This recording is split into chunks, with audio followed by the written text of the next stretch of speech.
común cultural, dice Barat, que predetermina los signos que vamos a usar para interactuar. Esto lo dice en un libro que se llama El derecho y su lenguaje, del año 76, justo el año en el cual se tuvo luego que exiliar a Brasil, ¿no? Porque arrancaba, digamos, ¿no?, la dictadura del 76 y entre otros tantos tuvo que exiliarse. ¿Qué significa ese común cultural? Nos reunimos en familia los domingos porque nuestro común cultural es casi el único día, y no para todos, no para todas, que tenemos para salirnos un rato de nuestro régimen laboral. Ningún hecho, ni las normas que establecen la ocurrencia de esos hechos, es puro ni absoluto. Por el contrario, son parte de procesos culturales que constituyen nuestros procesos de comunicación. Del análisis de estas redes es lo que se ocupa, o es de lo que se ocupa, el análisis semiótico. Es el estudio de cómo los procesos culturales adjudican funciones a las cosas.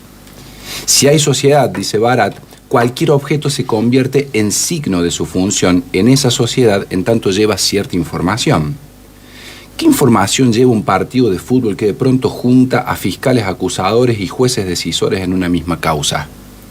¿Es neutro su significado y su significante para comunicar, por ejemplo, absoluta imparcialidad en el ámbito del derecho? ¿O hay algo más?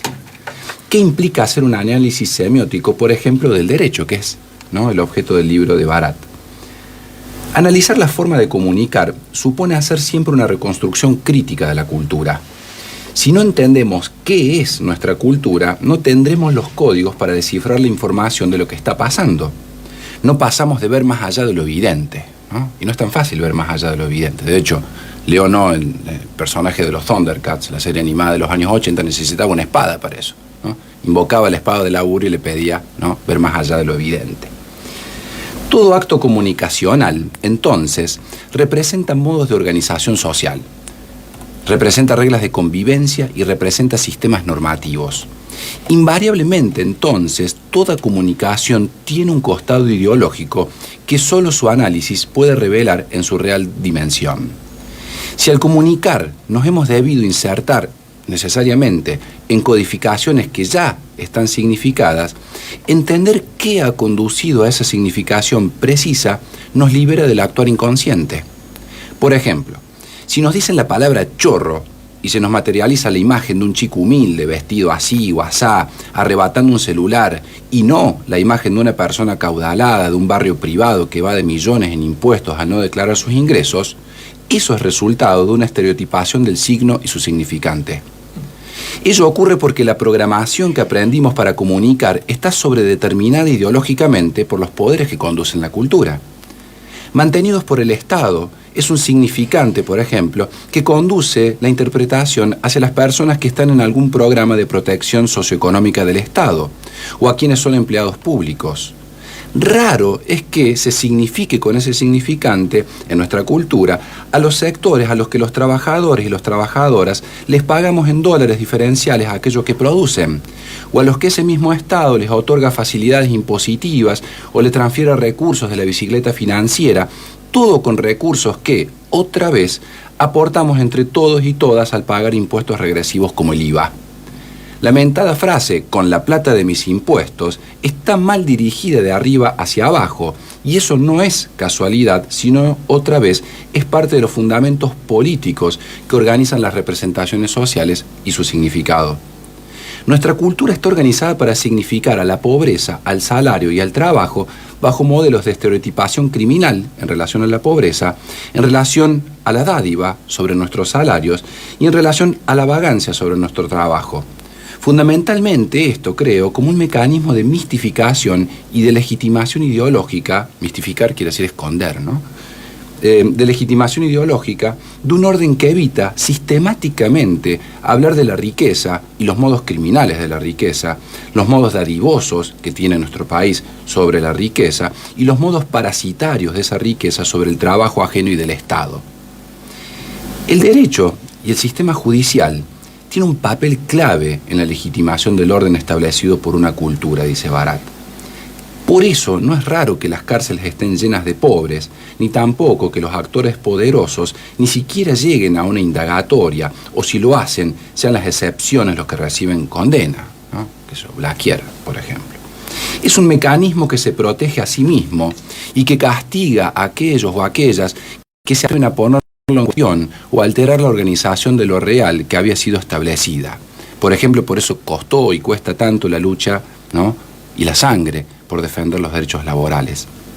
Entre las palabras de la ley hay ideología, hay fundamentos políticos. Cualquier juez o cualquier jueza interpreta una conducta individual ya significada a través del lenguaje. Es decir, nos dice otra vez aquí Barat, guiado o guiada por la codificación semiótica y las representaciones significativas que emergen de la interacción social, cultural. Esto se enfrenta de lleno a la idea, que parece evitar muchas veces, ¿no?, de que el derecho es un mero lenguaje que no tiene contenido significativo, o de aquellos que creen que el derecho no tiene nada que ver con la ideología, o quienes pretenden que los conceptos jurídicos garantizan su pureza y que quienes están encargados de utilizarlo están en un Olimpo, más allá de los efectos ideológicos. Expresiones como justicia son parte de una disputa por definir sus contornos, y es inevitable que se filtre la ideología a través del lenguaje que se usa para identificar los signos de eso que llamamos justo. No cuestionar la ideología que lo informa a esos contornos es o negación o artimaña. Claude Lévi-Strauss, un filósofo y antropólogo francés, señalaba que las relaciones sociales proporcionan estructuras que siempre tienen un sentido inscripto en los modelos discursivos, ¿no? Por ejemplo, la familia, por ejemplo, el propio derecho. Allí, decía Lévi-Strauss, se racionalizan ideologías, ¿no? Racionalizar no quiere significar darle un sentido moralmente positivo, es decir, es un acto, digamos, como de adecuación, ¿no? Incluidas aquí también, en esa racionalización, las normas jurídicas. Hay, no obstante, dice Lévi-Strauss, estructuras que son más manifiestas y otras a las que llama estructuras profundas. Estas últimas son las que son realmente difíciles de revelar, ya que las manifiestas, al intentar que la realidad se adecue a sus fundamentos políticos, tienden a interponer entre el observador y sus prácticas obstáculos, para que no se revele, para que no emerja justamente la estructura profunda que lo contiene, para que no se vea el fondo, ese que decía Soda Stereo, digamos, ¿no? Esto es lo que Barat señala que hacen aquellos que pretenden que el derecho solo se cocina en tribunales y que lo que pasa a su alrededor no tiene efectos. O es lo que quieren que leamos, ya que así se evitan la problematización de los valores y la ética que afecta a sus prácticas como las de cualquier ser humano. Juntarse a jugar al fútbol en sí mismo es algo maravilloso, pero no se puede negar que se juega también con signos en torno al deporte. Aquí se hizo un mundial de fútbol para tapar los gritos de los campos de tortura durante la dictadura. En el caso de fiscales y jueces que juegan en el mismo equipo al abrigo de un césped propiedad de un expresidente interesado en ciertas causas judiciales, impone signos de proximidad, de amistad y de connivencia que afectan el principio de imparcialidad sobre la cosa juzgada. La defensa de estos actores fue que ellos solo se atienen al derecho como buenos positivistas, por supuesto. Quienes deciden la recusación de estos jueces o de estos fiscales son jueces que también alcanzaron su lugar de un modo improcedente con los procesos de selección democrática de la justicia. Entonces signos hay por doquier, de tan manifiestos que obscenos en relación a lo que está pasando.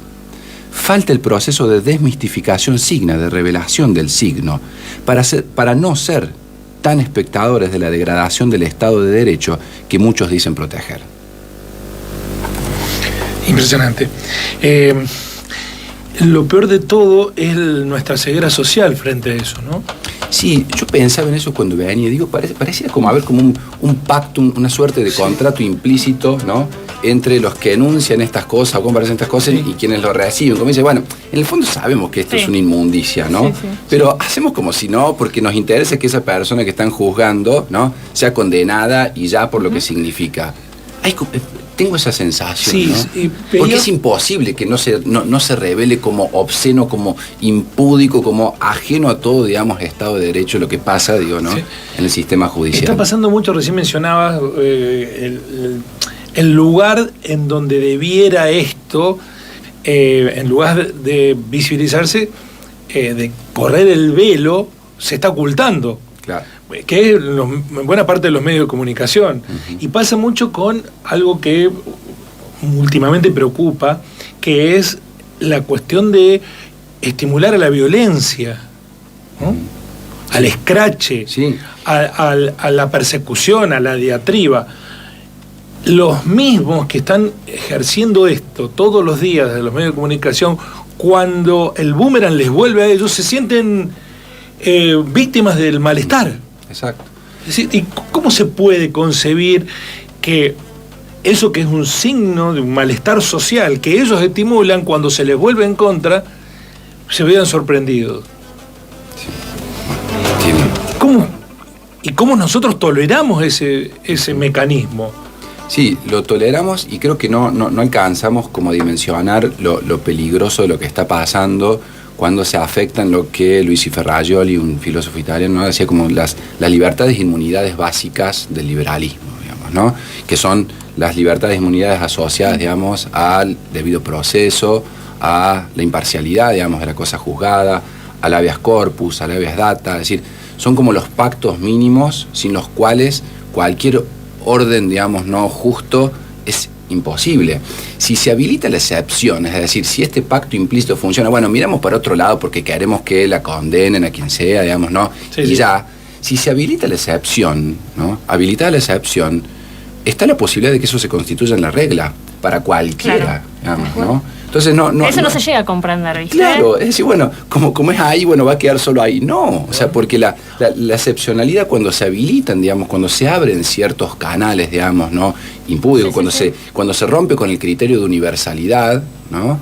Claro. Y Cuando se normaliza la desviación de la norma, Exacto. te puede tocar a vos también, te digamos, puede tocar a vos, te puede tocar a cualquiera, o sea, ni siquiera por una cuestión de protección, digamos, Santiago, ¿no? ¿y cómo logra hacerse una utilización, o no una utilización, sino voy a buscar el término exacto, cómo logra despegarse a veces el signo del significante, pero de manera selectiva, no siempre, Ujú. ¿no? Sí.